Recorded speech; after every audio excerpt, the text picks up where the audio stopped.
So let's start at the bottom with MTHFR, affectionately the motherfucker gene, but it Yeah.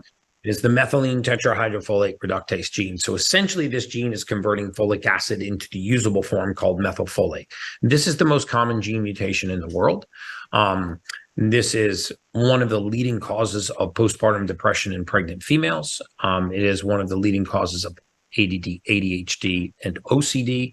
It is also one of the leading causes of gut issues. I would be more than happy to send the peer-reviewed published literature to your team if you want to post it on the podcast. Great. Yeah.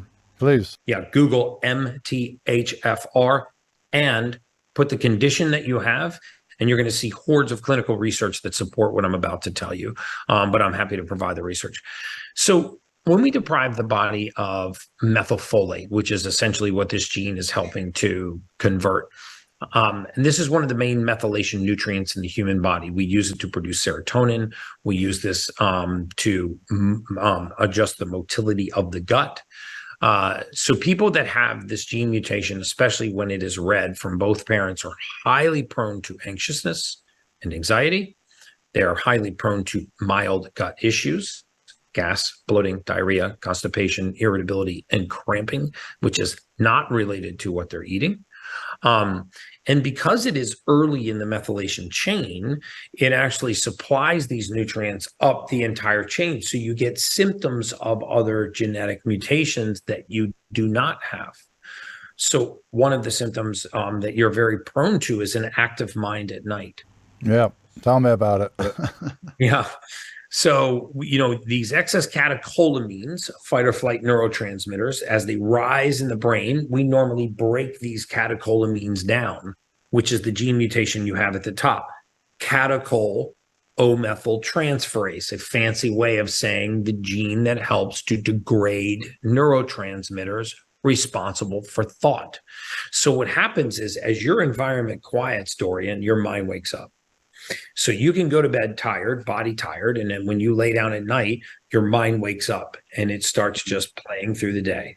And if you actually think about the types of thoughts you're having, it will drive you crazy because they're just the most innocuous little thoughts. It's nothing that couldn't wait till the next day. Yeah. It's almost like a problem that you want to solve and you keep going over it, and it's not doing anything. It's not doing anything. Exactly. Yeah.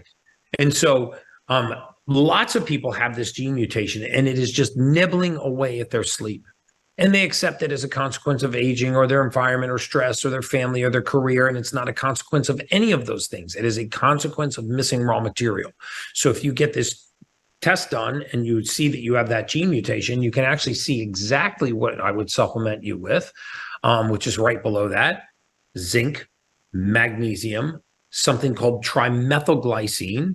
And this one has a multivitamin that I've crafted on my own.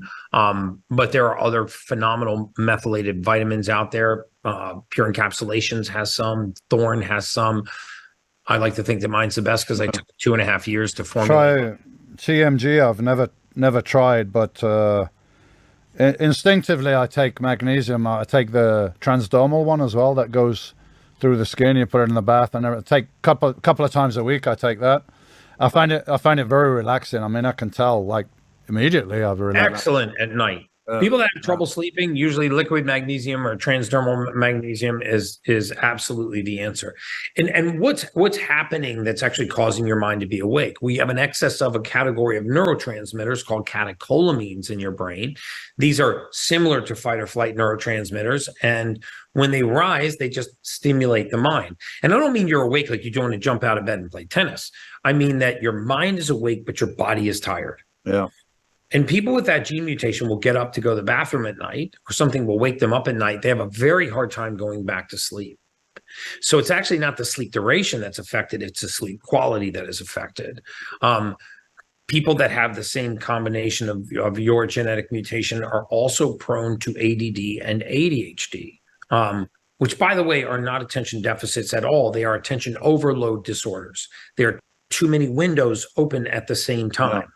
Attention deficit disorder is not a deficit of the ability to pay attention. It's a deficit in the ability to pay attention to so many things. So And this happens because we're opening windows at a faster rate than we're closing them, meaning neurotransmitter stimulation is rising faster than it's being broken down. And so what happens when we have kids that have ADHD or they have that genetic mutation? Well, first of all, you need to get all the folic acid out of their diet. And second of all, any food that's fortified or enriched. And secondly, you need to supplement them with methylfolate, not folic acid, but methylfolate. In fact, if we supplemented pregnant women with methylfolate and not folic acid, because 44% of women have that gene mutation, you'd see postpartum depression nearly eviscerate, because 44% of women have that gene mutation. And as soon as they get pregnant, their OBGYN tells them to take high doses of folic acid and they go nuts. And eventually the pregnancy ends. So they stop taking the prenatal vitamin and the symptoms go away, but they blame it on the pregnancy, not on the vitamin. And so it's really important for women, especially, to get tested and find out if they have that MTHFR gene mutation, because if they do, very simple supplementation can fix that. So in your case, you're going to take my multivitamin, which is all methylated nutrients. I spent about 2.5 years building that specific multivitamin to close these gene breaks.